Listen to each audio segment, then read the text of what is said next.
Hello friends, मैं रोहित त्रिपाठी आप सभी का स्वागत करता हूं अपने यूट्यूब चैनल पीआरटी स्टडी पर। जैसा कि पिछला वीडियो मैंने बनाया था यूपी ट्रिपल एससी पेट के फॉर्म और उसके कंप्लीट सिलेबस से रिलेटेड, ये वीडियो मेरा उन्हीं सिलेबस में से एक इम्पॉर्टेंट टॉपिक को लेकर बनाया हुआ है मैंने। ये टॉपिक आपका ना सिर्फ यूपी ट्रिपल एससी पेट से बल्कि आप किसी भी कम्पिटिटिव एग्ज़ाम की तैयारी कर रहे हैं उसके लिए काफ़ी इम्पॉर्टेंट टॉपिक है। जो भी मैं डिटेल दूंगा आप पेन कॉपी लेकर बैठें, चीज़ें आप लिखते जाएंगे, आपके लिए काम आएंगी। तो देर न करते हुए शुरू करते हैं अपना आज का ये वीडियो शुरू करने से पहले अगर आपको मेरा ये वीडियो पसंद आए तो वीडियो को लाइक कीजिए, चैनल को सब्सक्राइब कीजिए और आपका जो भी फीडबैक है मुझे कमेंट पर ज़रूर दें। ये मेरे लिए इम्पोर्टेंट है ताकि मैं इसमें इम्प्रोवाइजेशन करके आपके लिए ला सकूँ। चलिए फ्रेंड्स, शुरू करते हैं अपना आज का वीडियो। हमारा आज का जो टॉपिक है ये है भारतीय राष्ट्रीय आंदोलन, जो कि 1885 से चलता है 1947 तक। इसके 3 चरण हैं। उदारवादी चरण 1885 से 1905 तक चलेगा। उग्रवादी चरण ये 1905 से 1919 तक रहेगा और गांधीवादी चरण 1919 से 1947 तक। इसको गांधीवादी चरण इस वजह से कहते हैं कि 1919 से 1947 के बीच जो भी आंदोलन, जो भी सत्याग्रह हुए, इन सब में गांधी जी का अहम रोल रहा है। इन्होंने एक अहम भूमिका निभाई, इस वजह से ही इस चरण को गांधीवादी चरण के नाम से जाना जाता है। तो शुरू करते हैं। सबसे पहले 1885 में कांग्रेस की स्थापना होती है। एलन ओक्टेवियन ह्यूम, आप लोगों ने सुना होगा ए.ओ. ह्यूम। ए.ओ. ह्यूम का ही पूरा नाम एलन ओक्टेवियन ह्यूम है और इन्होंने ही 1885 में कांग्रेस की स्थापना की थी। तारीख थी 28 दिसंबर 28 दिसंबर 1885 में इन्होंने कांग्रेस की स्थापना की थी। कई बार जगह का नाम पूछ लेते हैं कि इसकी स्थापना कहाँ पर हुई थी, तो मैं आपको बता दूं गोकुलदास तेजपाल संस्कृत महाविद्यालय में कांग्रेस की स्थापना हुई थी। उस टाइम पे गवर्नर जनरल लॉर्ड डफरिन थे। कौन थे फ्रेंड्स? लॉर्ड डफरिन थे। क्वेश्चन बनता है, आप लिख लीजिए, लॉर्ड डफरिन उस समय गवर्नर जनरल हुआ करते थे। और उसके साथ ही साथ एक इम्पॉर्टेंट क्वेश्चन ये भी बनता है कि उस समय कितने प्रतिनिधि ने भाग लिया था। 72 प्रतिनिधि थे जिन्होंने कांग्रेस की स्थापना के समय भाग लिया था। 1905 में आते हैं। 1905 में बंगाल विभाजन हुआ था, जिसको बंग भंग विभाजन के नाम से भी जाना जाता है, और ये 16 अक्टूबर 1905 में हुआ था। और उस समय थे लॉर्ड कर्जन, जिनके समय में ये बंगाल विभाजन हुआ था। और 1905 में ही 13 जुलाई को कोलकाता के साप्ताहिक समाचार पत्र संजीवनी ने ब्रिटिश सामानों के बहिष्कार का सुझाव दिया। ये एक इम्पॉर्टेंट पॉइंट है, इसको लिख लीजिएगा। 13 जुलाई 1905 को ही कोलकाता के साप्ताहिक समाचार पत्र संजीवनी ने ब्रिटिश सामानों के बहिष्कार का सुझाव दिया था। इसके आगे बढ़ते हैं। 1906 में मुस्लिम लीग की स्थापना हुई थी। मुस्लिम लीग की स्थापना 1906 में ढाका में हुई थी, जिसको अखिल भारतीय मुस्लिम लीग के नाम से भी जाना जाता था। और इसकी स्थापना हुई थी 30 दिसंबर 1906। इसकी स्थापना हुई थी दोस्तों 30 दिसंबर 1906 की इसकी स्थापना हुई थी। और उस समय मुस्लिम लीग के जो नेता हुआ करते थे, मोहम्मद अली जिन्ना, नवाब सलीमुल्लाह खान, नवाब मोहसिन उल मुल्क, वकार उल मुल्क और लियाकत अली खान मुस्लिम लीग के प्रमुख नेता हुआ करते थे। उसके बाद आता है 1907 कांग्रेस का विभाजन सूरत अधिवेशन में। कांग्रेस का विभाजन होता है सूरत अधिवेशन में। इम्पॉर्टेंट पॉइंट है, लिख लीजिएगा। कांग्रेस का विभाजन कब होता है? सूरत अधिवेशन में कांग्रेस का विभाजन होता है। और इस अधिवेशन की जो अध्यक्षता की थी वो की थी रास बिहारी घोष ने। रास बिहारी घोष सूरत अधिवेशन की अध्यक्षता करते हैं और इसमें कांग्रेस 2 भागों में टूटता है, गरम दल और नरम दल में। और 1907 में ही 28 सितंबर को भगत सिंह का जन्म होता है। 28 सितंबर 1907 में ही भगत सिंह का जन्म होता है। इम्पॉर्टेंट पॉइंट है, लिख लीजिएगा दोस्तों। कांग्रेस विभाजन के आगे 1908 में खुदीराम बोस और प्रफुल्ल चाकी को फांसी की सज़ा सुनाई जाती है। खुदीराम बोस और प्रफुल्ल चाकी को फांसी की सज़ा सुनाई जाती है 1908 में ही, क्योंकि उन्होंने ब्रिटिश मजिस्ट्रेट किंग्सफोर्ड पे बम फेंका था।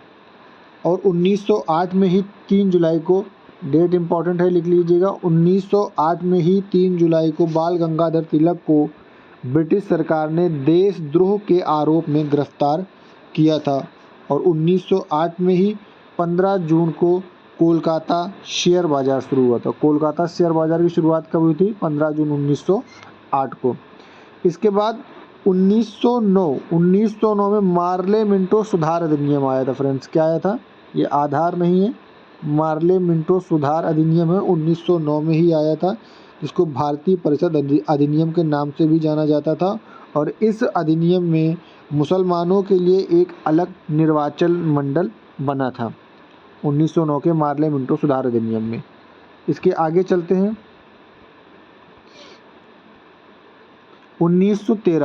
1913 में गदर पार्टी की स्थापना होती है, या फिर इसको गदर आंदोलन के नाम से भी जाना जाता है। 1913 में गदर आंदोलन होता है, जिसमें गदर पार्टी की स्थापना होती है, और ये स्थापना अमेरिका में होती है, और इसका उद्देश्य होता है भारत को ब्रिटिश शासन से मुक्त करना। 15 जुलाई 1913 को गदर पार्टी की स्थापना अमेरिका में होती है। और 1913 में ही रविंद्रनाथ टैगोर को साहित्य के लिए नोबेल पुरस्कार मिला था, क्योंकि उन्होंने गीतांजलि लिखी थी। किसके लिए? गीतांजलि के लिए रविंद्रनाथ टैगोर को साहित्य का नोबेल पुरस्कार भी मिला हुआ था। और 6 नवंबर 1913 को गांधी जी को साउथ अफ्रीका में गिरफ्तार किया गया था, क्योंकि साउथ अफ्रीका में गांधी जी ने एक आंदोलन किया था, जिसकी वजह से उनको गिरफ्तार कर लिया गया था। ये 1913 के थे। उसके बाद चलते हैं हम लोग 1914 में, जब प्रथम विश्व युद्ध हुआ। 1914 में प्रथम विश्व युद्ध हुआ, और ये विश्व युद्ध कब से कब तक चला? 28 जुलाई 1914 से 11 नवंबर 1918 तक चला। मतलब ये 1914 से 1918 तक चला था ये प्रथम विश्व युद्ध। प्रथम विश्व युद्ध के बाद 1915 में गांधी जी का भारत आगमन होता है, और गांधी जी का भारत आगमन होता है 9 जनवरी 1915 को, जिस दिन हम लोग भारत में भारतीय प्रवासी दिवस के रूप में मनाते हैं। 1915 में गांधी जी का भारत में आगमन होता है 9 जनवरी 1915 में। उसके साथ गांधी जी भारत में आते ही साबरमती आश्रम की स्थापना करते हैं 1915 में ही। और 1915 में ही हिंदू महासभा की स्थापना होती है मदन मोहन मालवीय द्वारा। किसके द्वारा? मदन मोहन मालवीय द्वारा हिंदू महासभा की स्थापना होती है 1915 में ही। उसके बाद 1916 में लखनऊ समझौता होता है, जब भारतीय राष्ट्रीय कांग्रेस और मुस्लिम लीग का गठबंधन होता है, और दोनों मिलकर स्वशासन की मांग करते हैं। और 1916 में ही बाल गंगाधर तिलक और एनी बेसेंट मिलकर होम रूल लीग आंदोलन की शुरुआत करते हैं, और इसमें ये भी स्वशासन की ही मांग करते हैं। बाल गंगाधर तिलक और एनी बेसेंट मिलकर स्वशासन की मांग करते हैं 1916 में होम रूल लीग आंदोलन के तहत। उसके बाद 1917 में चंपारण सत्याग्रह। जब गांधी जी 1915 में भारत वापसी करते हैं, तो 1917 में उनका पहला चंपारण सत्याग्रह होता है। ये कहाँ पर होता है? ये बिहार में चंपारण नामक स्थान पर होता है, जहाँ पर राजकुमार शुक्ल नाम के एक व्यक्ति के बुलाने पर गांधी जी बिहार पहुँचते हैं, और वहाँ के लोगों की समस्या समझते हैं। जो उनकी समस्या थी कि उनको 15% नील की खेती करना अनिवार्य था। अंग्रेज़ों का नियम था कि जो भी वहाँ पर किसान हैं वो 15% नील की खेती करेंगे। इस विरोध में गांधी जी ने चंपारण सत्याग्रह किया, और इसके उपलब्धि के बाद उनको महात्मा की उपाधि मिली। चंपारण सत्याग्रह के बाद ही महात्मा गांधी को महात्मा की उपाधि मिली थी। इंपॉर्टेंट पॉइंट है, लिख लीजिएगा। उसके बाद 1918 अहमदाबाद मील मजदूर आंदोलन। चंपारण सत्याग्रह की उपलब्धि के बाद गांधी जी अपना अगला आंदोलन करते हैं अहमदाबाद में, अहमदाबाद मील मजदूर आंदोलन 1918 में। ये आंदोलन मील मजदूर और मील मालिकों के बीच हुए विवाद को लेकर था। तब गांधी जी ने पहली बार भूख हड़ताल और सत्याग्रह दोनों किया था। भूख हड़ताल भी की थी गांधी जी ने। मजदूरों का कहना था कि उनकी 35% तक बढ़ोतरी की जाए, बल्कि मालिकों का कहना था कि उनका जो उन्होंने प्लेग बोनस दिया था वो वापस किया जाए। इसके लिए गांधी जी ने मील मजदूर आंदोलन अहमदाबाद में किया, और ये भी उनका सफल आंदोलन रहा। उसके बाद आते हैं 1919 में रॉलेट एक्ट, जिसको काला कानून भी कहा जाता था। अंग्रेज़ों द्वारा बनाया गया यह कानून, जिसमें वो किसी की कोई सुनवाई नहीं थी, शक के बिना पर किसी को भी पकड़कर जेल में डाला जा सकता था। 1919 का यह रॉलेट एक्ट काला कानून के नाम से जाना जाता था। और 1919 में ही अपने भारत में एक दिल दहला देने वाला कांड हुआ था जिसको बोलते थे जलियांवाला बाग हत्याकांड, जिसकी वजह से भारतीय जो भी थे उनमें एक आक्रोश का माहौल आ गया था और उन्होंने ब्रिटिश सरकार के खिलाफ एकजुट होकर आंदोलन करना शुरू कर दिया था। 1919 में जलियांवाला बाग हत्याकांड, जिसमें जनरल डायर ने कई बेगुनाहों पर गोली चलवा दी थी।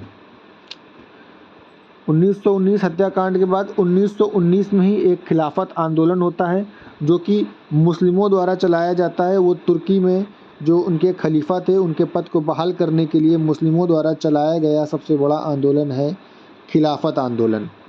उसके बाद आता है असहयोग आंदोलन। गांधी जी असहयोग आंदोलन शुरुआत करते हैं जिसमें सभी भारतीय मिलकर ब्रिटिश कानूनों को मानने से इनकार करते हैं।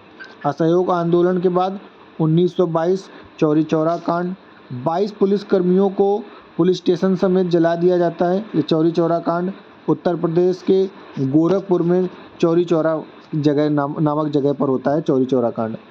1923 स्वराज पार्टी का गठन चित्तरंजन दास और मोतीलाल नेहरू मिलकर 1 जनवरी को करते हैं। 1 जनवरी 1923 को मोतीलाल नेहरू और चित्तरंजन दास मिलकर स्वराज पार्टी का गठन करते हैं।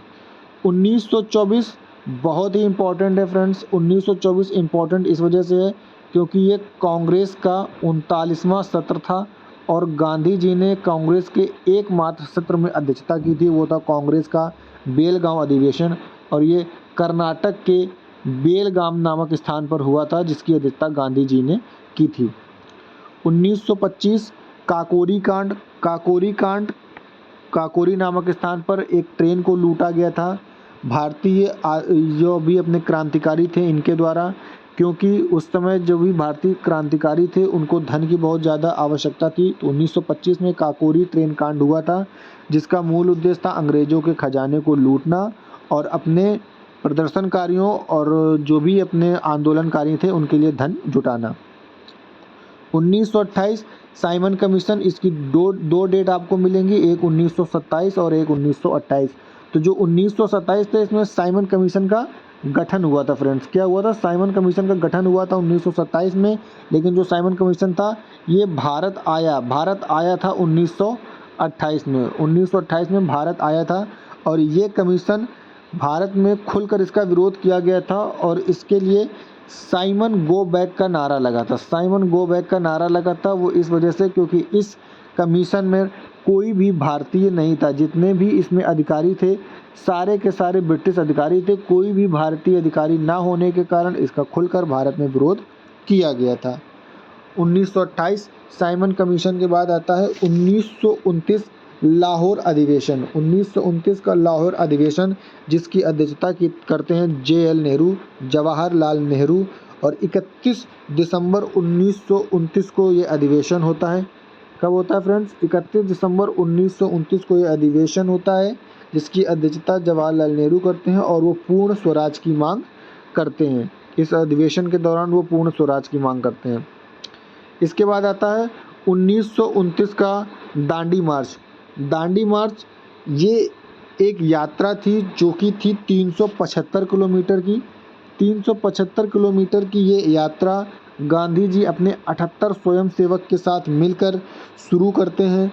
ये 24 दिन की यात्रा होती है जो कि 12 मार्च 1929 से स्टार्ट होती है और 6 अप्रैल 1929 तक चलती है, अंग्रेज़ों द्वारा बनाया गया नमक कानून तोड़ने के लिए। और इसी दांडी मार्च 1929 के जो यात्रा होती है गांधी जी द्वारा, ये देश को एकजुट करने की एक पहल होती है जिसमें सारा देश अहिंसावादी रूप में गांधी जी के साथ जुड़ता है। उसके बाद 12 मार्च 1930 से सविनय अवज्ञा आंदोलन की शुरुआत होती है। गांधी जी के दांडी मार्च के प्रदर्शन के बाद पूरा देश गांधी जी के साथ होता है और अंग्रेज़ों को भगाने में उनकी मदद करता है। उसके बाद आते हैं गोलमेज सम्मेलन पर। गोलमेज सम्मेलन से एक इम्पॉर्टेंट क्वेश्चन बनता है कि गोलमेज सम्मेलन कितने हुए? तो कुल 3 गोलमेज सम्मेलन होते हैं। प्रथम गोलमेज सम्मेलन 1930, द्वितीय गोलमेज सम्मेलन 1931 और तृतीय गोलमेज सम्मेलन 1932। इम्पॉर्टेंट क्वेश्चन ये बनता है कि गांधी जी इनमें से किस गोलमेज सम्मेलन में शामिल होते हैं। तो गांधी जी द्वितीय गोलमेज सम्मेलन 1932 में शामिल होते हैं। गांधी जी के इतने आंदोलन के बाद अंग्रेजों को पता चल गया था कि भारत में एक जो लीडर है वो महात्मा गांधी हैं। लेकिन जब प्रथम गोलमेज सम्मेलन में गांधी जी शामिल नहीं हुए तो 1931 में एक गांधी इरविन समझौता होता है, जिस समझौते के बाद द्वितीय गोलमेज सम्मेलन में गांधी जी गोलमेज सम्मेलन में भाग लेते हैं, परंतु पुनः तृतीय गोलमेज सम्मेलन में गांधी जी भाग नहीं लेते हैं। गोलमेज सम्मेलन से सिर्फ और सिर्फ एक क्वेश्चन बनता है कि गांधी जी ने किस गोलमेज सम्मेलन में भाग लिया था। वो था 1931 का द्वितीय गोलमेज सम्मेलन। इसके बाद आता है 1932 का पूना समझौता। 1932 का पूना समझौता या पूना पैक्ट गांधी जी और BR अम्बेडकर के बीच होता है। ये कहाँ पर होता है? ये पुणे की यरपदा सेंट्रल जेल में गांधी जी और BR अम्बेडकर के बीच में एक पूना समझौता होता है। इसको पूना पैक्ट के नाम से जाना जाता है। उसके बाद आता है 1940 का व्यक्तिगत सत्याग्रह। यह व्यक्तिगत सत्याग्रह था। इसमें हर व्यक्ति गांधी जी की तरह अहिंसावादी रूप में अंग्रेजों का विरोध कर रहा था, इस वजह से इसको व्यक्तिगत सत्याग्रह नाम दिया गया। उसके बाद 1940 में ही पाकिस्तान की मांग होती है। मुस्लिम लीग के नेता मोहम्मद अली जिन्ना द्वारा 1940 में पाकिस्तान की मांग होती है। 1942 में क्रिप्स मिशन अंग्रेजों द्वारा होता है।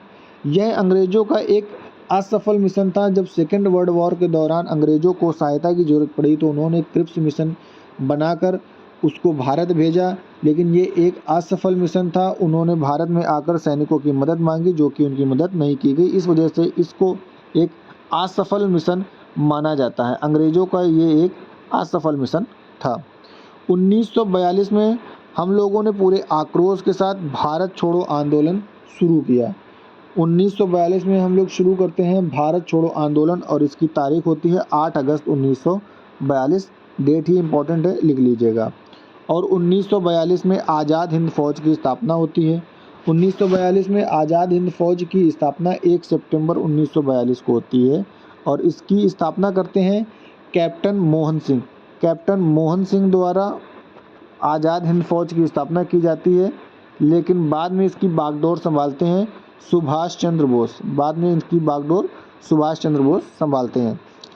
1945 में बेवेल योजना शिमला समझौता होता है, जो कि लॉर्ड लिनलिथगो के शासनकाल में होता है।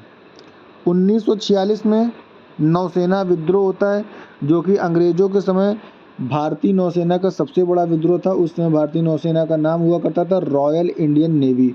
ये भारतीय नौसेना के सैनिकों द्वारा सबसे बड़ा विद्रोह था मुंबई के तटीय क्षेत्र पर। उसके बाद 1946 कैबिनेट मिशन का गठन होता है और ये ब्रिटिश सरकार द्वारा भारत भेजा गया एक उच्च स्तरीय प्रतिनिधिमंडल था, जो कि संविधान बनाने की योजना तैयार करता था। इसका मुख्य उद्देश्य था कि भारत को आज़ादी मिलना तय हो गया था, तो अंग्रेजों ने एक मिशन बनाया, कैबिनेट मिशन, जिसका मुख्य उद्देश्य भारत में संविधान तैयार करवाना था। उसके बाद आता है लॉर्ड माउंटबेटन का शासनकाल। सबसे अंतिम वायसराय अपने भारत के, और उन्होंने लॉर्ड माउंटबेटन ने एक माउंटबेटन योजना लाई, जो कि भारतीय स्वतंत्रता अधिनियम 1947 की एक शाही स्वीकृति थी और इन्हीं के शासनकाल में भारत ने आज़ादी पाई। ये आखिरी वायसराय थे भारत के, लॉर्ड माउंटबेटन। तो फ्रेंड्स, ये था हमारा आज का सेशन, जो 1885 से शुरुआत होकर 1947 पर आकर ख़त्म हो जाता है। थैंक यू फ्रेंड्स, पूरा वीडियो देखने के लिए। जो भी इंपॉर्टेंट पॉइंट्स आपको लगे हों इसको नोट ज़रूर कर लीजिएगा। ये वीडियो आपको काफ़ी हेल्पफुल रहेगा आगे आने वाले किसी भी एग्ज़ाम के लिए। Thank you so much.